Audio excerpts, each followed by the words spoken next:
Okay, hi, hello.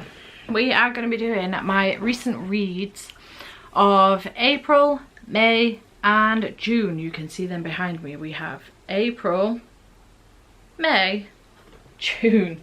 April was not a good month, guys. It was not good. Okay, so as far as reading stats are concerned for April, I only read seven books. So that's not great, and I only read a total of 1,605 pages. It was a bad time for me. So I read Lumberjanes volume 5 Lumberjanes volume 5, and I gave this 4 stars, and then I followed it with Lumberjanes volume 6, which I also gave 4 stars. I am really enjoying this series and making my way through it slowly but surely, so I will be continuing on with it. It's a middle grade series about girls that go camping, and it's queer and it's great. Then I read the second Starfell, I think, Willow Moss and the Forgotten Tale by Dominique Valente. I gave this one 4 stars. Really enjoyed it. Middle grade series about a girl who's a witch and she can find forgotten things.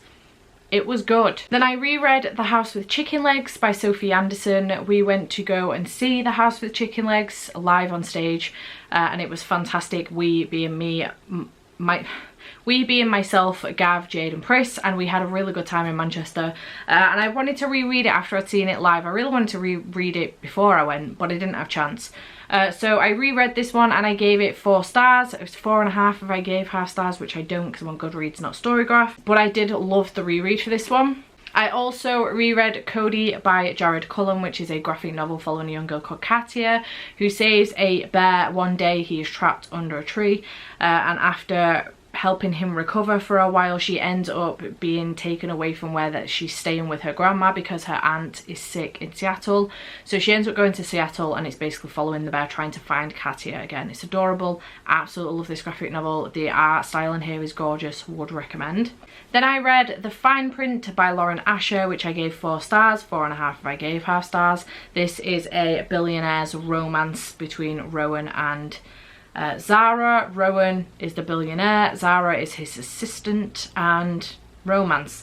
It's fantastic. I really enjoyed it, and I'm going to be rereading it for the month of August because it is the literature book club pick for August, so check it out.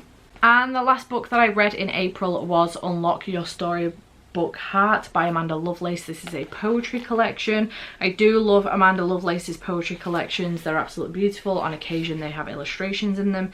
This is very autumnal considering it came out in April or March, I can't remember, but I absolutely love this one, and I gave it 4 stars again. 4.5 if I gave half stars. So that was April.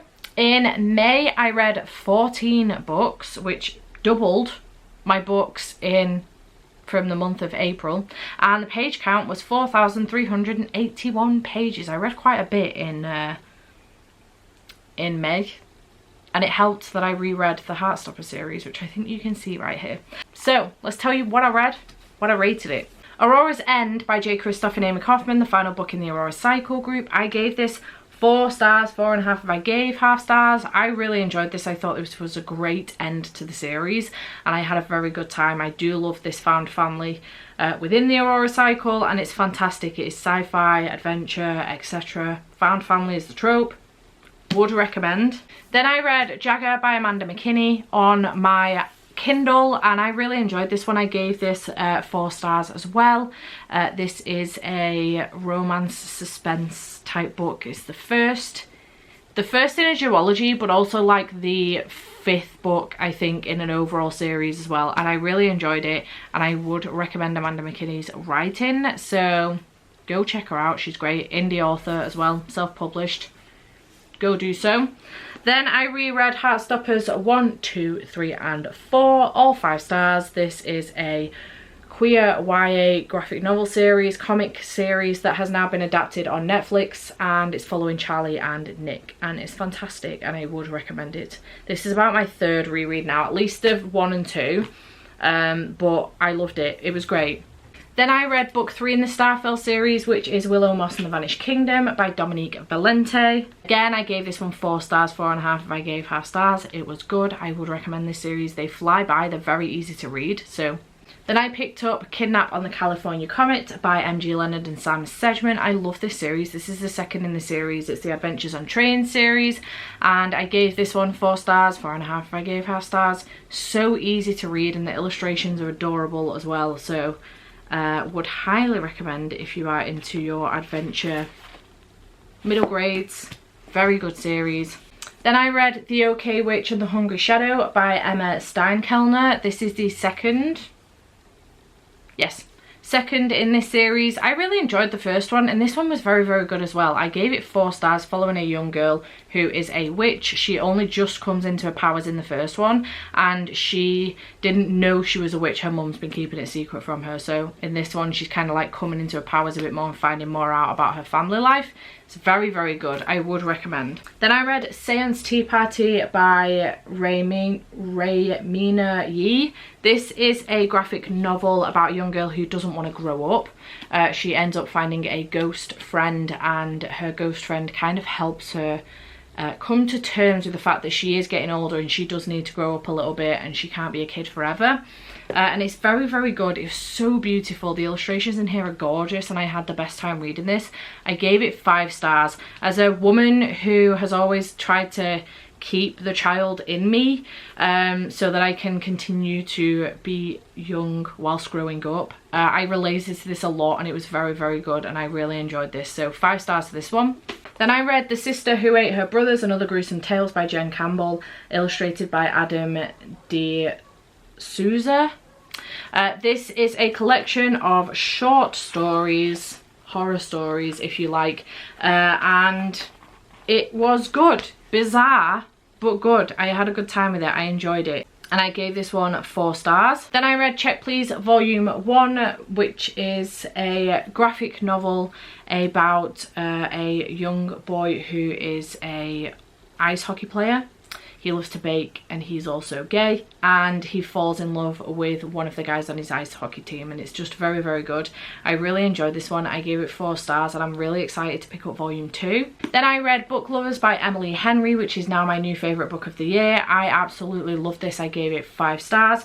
We're following 2 characters, Nora and also Charlie. Nora is a literary agent, so is Charlie, and her sister Libby begs her to go on like a girls' vacation for a month to Sunshine Falls in North Carolina. It turns out when Nora gets there, Charlie is living there, and they end up, it's enemies to lovers. It's very, very good. I had the best time with this book. It was so fantastic, and I flew through it. Love Emily Henry's writing style. 5 stars.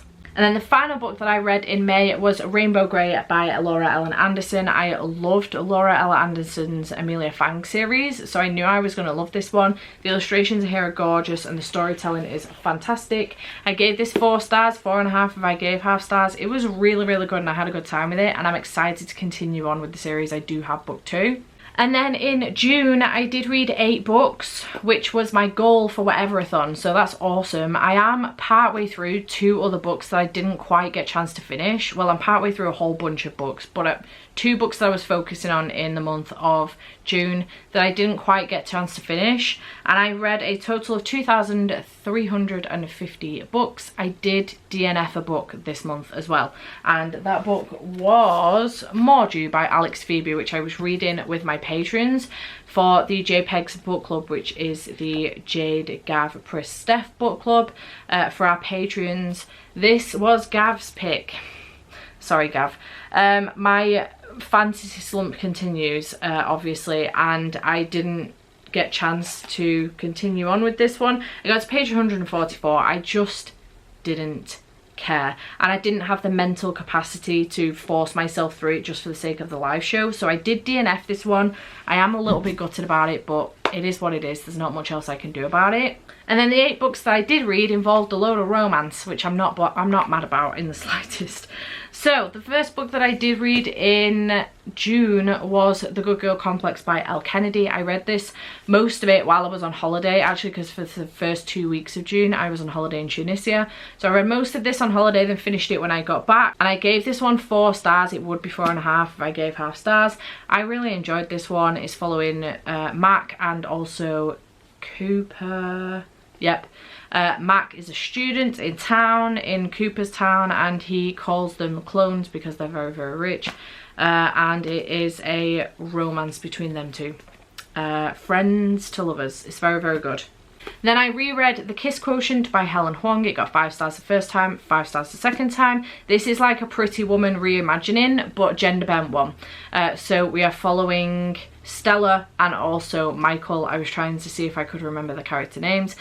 Stella has autism and she struggles with social cues and stuff, but her mum has been banging on about her getting in a relationship and getting married and having kids, etc, etc. She feels a lot of pressure. However, she doesn't feel confident in a relationship or in the bedroom, so she hires the assistance of Michael, who is a male escort, and things just kind of go from there. It's fantastic. Highly recommend. This was the first book for the Literature Book Club, and we had the best time discussing this one, so 5 out of 5 stars for that one again. Then I read Nora Goes Off Script by Annabelle Monaghan. This was sent to me by the publisher, so thank you so much to Hodder for sending me this one. I really do appreciate it. I was reviewing it on Instagram and I read this in one day. It was very easy to get through. It's following Nora and also Leo. Nora's husband leaves her and his kids, their kids, a year ago, and she is okay with that. She was never really happy in her relationship. She's okay with the fact that he's left, just not okay with the fact that he's left the kids, because he does nothing for the kids. And she ends up, she's a screenwriter, and she ends up writing her story essentially, and instead of this becoming like a Hallmark movie, which is the kind of things that she's written before, it becomes the big screen. And Leo is one of the most famous actors in the world, and he plays her husband in the movie. Once they've finished filming, he ends up asking her, can he stay, and he'll pay her $1,000 a day to stay for another week. She agrees, and romance ensues from there. It's a very, very good book. The twist in this, you know, there's always a twist in which the couple falls out, they break up, and then they get back together, and it's always a bullshit fucking twist. The twist in this was great because I didn't see it coming, and I really enjoyed it because it's not something I think I've seen very often. So it was very, very good. I gave it 5 stars. Completely unexpected, but it was very, very good. Then I read Hooked by Emily McIntyre. This is a Peter Pan retelling, and it was so good.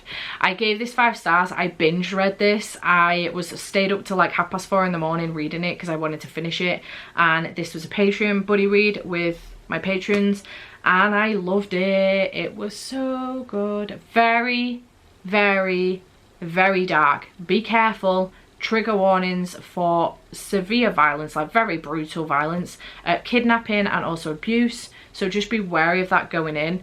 Neglect as well of children. Honestly, what a douchebag. So I loved this book. It was fantastic. Would recommend. I immediately bought the second one, which is called Scarred, and I believe it's a Lion King retelling. So here for it. Not fantasy, it's contemporary. 5 stars. Go read it. Then I read Nightlights and Hecate, which by Lorena Alvarez. These are very tiny, like children's graphic novels, almost picture books, but they've got text in them. However, I actually found this one a little bit disturbing considering it's middle grade. I did give them both 4 stars. Yeah, I did give them both 4 stars. They were very, very good. The illustrations are gorgeous. Very nice stories. Check them out. Then I read Death Note Volume 1. This is the black edition, so it actually is Volume 1 and Volume 2. I went into this thinking I was probably going to DNF it because I didn't like the Shingami in here. He terrifies me. His face is terrifying. I don't like clowns, and he looks a little bit like a clown.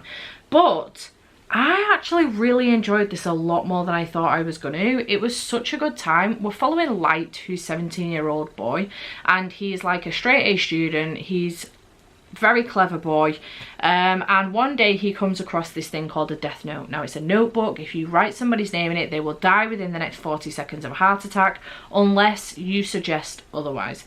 Now, Light allows this to go to his head, unfortunately, and he starts killing off murderers, criminals of like the highest, you know, rapists, child abusers, etc.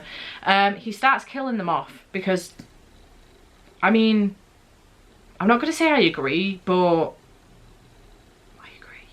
So anyway, he then meets the Shinigami who this Death Note belongs to. And they end up working together. However, things get very convoluted and a little bit complicated, and I really enjoyed this. I'm very excited to continue on with the series. I have put the second one on my wish list, and I really just want to buy them all now so that I can binge them. So I had a really good time, and I picked this one up actually for whatever-a-thon for a host fave, because it's Spoop's favourite, and I fucking loved it. I've been meaning to message her actually. Spoops, I loved it. It was great. I think I gave it 4 stars, 4.5 if I gave half stars, yeah. 4 stars. And then I reread Illuminated by J. Kristoff and Amy Kaufman. I just picked this up on a whim. I've been wanting to pick it up for a couple of weeks, so I scratched the itch, and it was a great itch. It was a great scratch. Gross. This is a reread. This is a this is a sci-fi, political sci-fi, but it's down on Goodreads as fantasy, so I used it for political fantasy on the board for beach readers. But this is fantastic. It's told in mixed media, so you have conversations with people, you have emails, you have transcripts, there is the psycho AI, different things. This is basically 2 corporations having a fight against each other, and they end up terrorizing an entire planet. These people end up having to go onto several ships, and things kind of go very, very wrong when the AI starts to get control of the ships, and we have some young heroines and heroes in here, and I just love this series. I would highly recommend, I say this a million times every time I recommend these books, but I would recommend listening to the audiobook while following along with the physical book. One of the best reading experiences I've ever had. This has been 5 stars for me now 3 times, because this is my 3rd reread, and would recommend. Kind of want to pick Gemma up. I have to stop myself, I already have a TBR, but I loved this. This was the last book that I picked up in June, so I did start The Atlas 6 by Livy Blake, and also Delilah Green Doesn't Care by Ashley Herring Blake. Oh, that's strange, isn't it? But I didn't finish them, so that's where I'm at. Those are my recent reads for April, May and June. I don't think I read as much as I did in January, February, March. I can't remember what those stats look like, and honestly I can't be bothered to do that adding up now, so it is what it is. If editing me can be bothered, she will put the digits here for you for January, February, March, and then April, May and June, just to see the difference. I don't think I read as much in the second half of the, well, in the second quarter of this year than I did in the first, but it is what it is. And yeah, chat to me in the comments down below. Did you read any of these books? What were your thoughts? Do you have recommendations for me based off of these? I hope this wrap up is okay. I hope you enjoy it. Chat to me. Let's have a conversation, and I shall see you in the next video. Bye for now.